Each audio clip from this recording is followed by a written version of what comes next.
Coming up on today's episode of Airborne-NextGen, National Agricultural Aviation Association issues warning. Archer's midnight eVTOL completes wind tunnel test. And Mk-II Aurora Spaceplane flies under rocket power.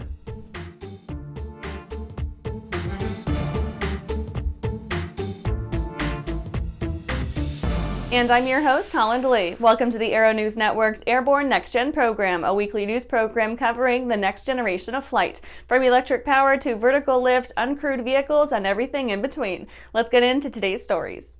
National Agricultural Aviation Association issues warning. As the efforts of American farmers bring about the onset of the nation's growing season, the National Agricultural Aviation Association has respectfully requested that operators of UAS, drones, remote control aircraft, and the like be mindful of low-altitude manned agricultural aircraft operations.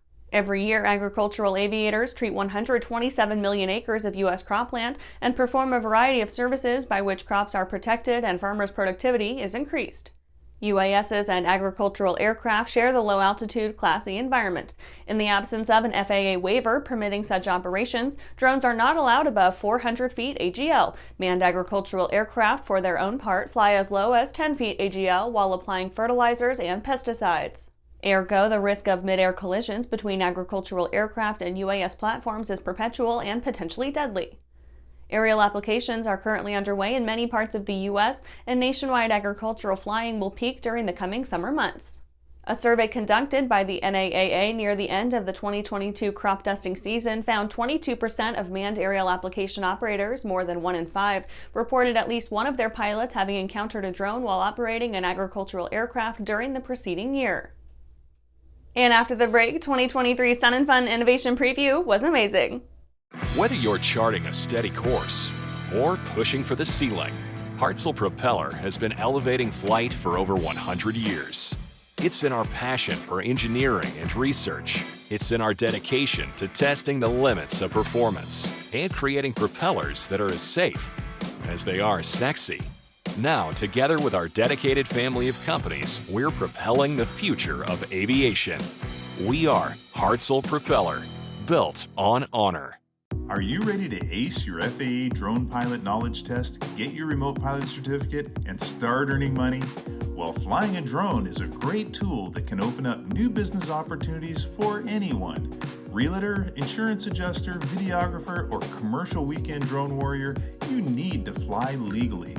Whether you're pursuing your initial Part 107 remote pilot certificate or you need a renewal, King Schools has a course just for you. So start learning today at kingschools.com. Welcome back. Now for some shorter stories in our Next Gen Minute. 2023 Sun and Fun Innovation Preview was amazing. Over 24 major aviation announcements were broadcast live from the Sun and Fun Aerospace Expo's Pavilion facility on the opening day of this 49-year-old aviation juggernaut. Under the direction of Sun and Fun boss Gene Conrad, ANN Chief Videographer Nathan Cremasino, and ANN CEO Jim Campbell, aviation's most innovative companies gathered their best new programs, planes, and products to present to the aviation world with gravitas, drama, and detail. Over 24 unique presentations may be viewed or downloaded via airborne-live.net. 2022 Collier Trophy recipients named. The NAA announced that the 2022 Robert J. Collier Award shall be presented to the James Webb Space Telescope team. Named for aerosports pioneer and Aero Club of America president Robert J. Collier, the trophy is awarded annually by the NAA to those who have made, quote, the greatest achievement in aeronautics or astronautics in America, with respect to improving the performance, efficiency, and safety of air or space vehicles, the value of which has been thoroughly demonstrated by actual use during the preceding year, end quote. NASA's Tempo mission launches. NASA is celebrating the successful launch of its tropospheric emissions monitoring of pollution instrument aboard a commercial satellite blasted spaceward from Florida's Cape Canaveral Space Force Station. Tempo is NASA's first Earth Venture instrument mission and will provide critical data pertaining to the Earth's atmosphere, particularly types, concentrations, and movement of air pollution over the North American continent. NASA's Earth Venture endeavors are conducted under the auspices of the agency's Science Mission Directorate Earth Science Division. Virgin Orbit in loving memory. Following an announcement that the company had failed to secure meaningful funding, Virgin Orbit announced it would shut down operations and lay off 675 of its 775 employees. Virgin Orbit CEO Dan Hart made the fateful announcement during an all-hands company meeting. Virgin Orbit was an early entrant into the lucrative micro-launcher market, a sector defined by frequent launches of small rockets carrying lighter, up to 300-kilogram payloads. The company, upon the advice of engineers keen to cash in on satellite launch profits, was spun off in 2017 from Virgin Galactic. Well, that was our Next Gen Minute. Now back to the rest of the news. Archer's Midnight eVTOL completes wind tunnel test. Archer Aviation's eVTOL, dubbed Midnight, had recently completed a 6-week series of tests in RUAG's large subsonic wind tunnel in Emmen, Switzerland. Archer stated that the tests had covered a range of data germane to the aircraft's performance, stability, and control characteristics, as well as its resilience to icing. A representative of the San Jose Aerospace concern asserted the tests were part of a validation process that was, quote, on pace for Midnight's upcoming flight test program, end quote. Known throughout the aviation industry for its wind tunnel testing capabilities, RUAG is a Swiss company specializing in aerospace and defense industry engineering. The company's facilities are capable of validating aircraft designs from initial concepts through final production versions. Currently, Archer is testing a 27.6% scale model of its Midnight eVTOL with a wingspan of just over 13 feet. The company set forth that the model's dimensions allow engineers to gather maximal data while still fitting properly within the wind tunnel. Archer's development schedule calls for flight testing of its Midnight eVTOL to commence in mid-2023. Currently, the company is completing a full-scale Midnight prototype that will be utilized in preliminary intracompany ground and flight testing in advance of FAA evaluation and type certification. After these messages, Mk-II Aurora Spaceplane flies under rocket power. Throughout the globe, Piper Aircraft has hand-selected the very best in company representation, service, and support.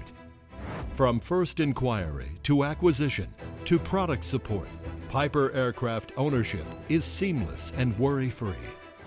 Piper Aircraft authorized dealers, factory trained, factory connected.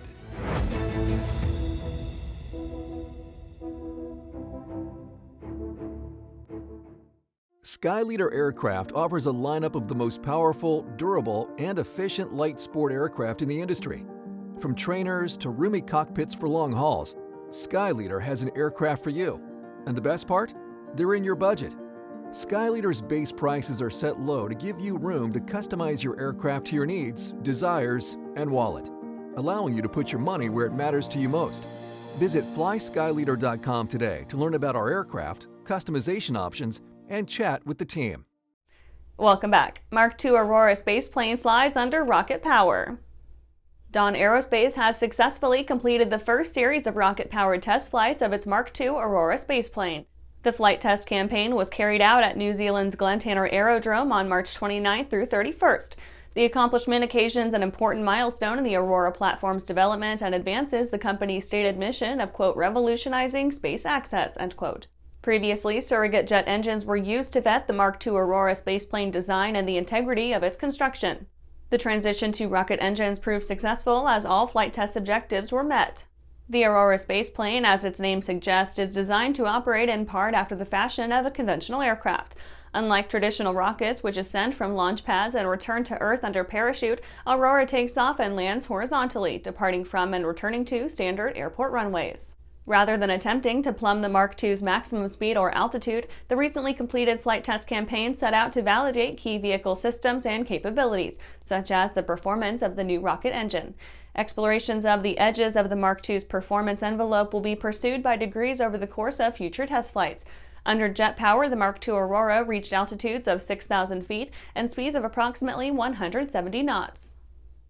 And that's our show for today. You can catch episodes of Airborne on YouTube, Roku, or Fire TV. Just search for Aero-News or Airborne, and don't forget to follow us on social media. Thanks for watching!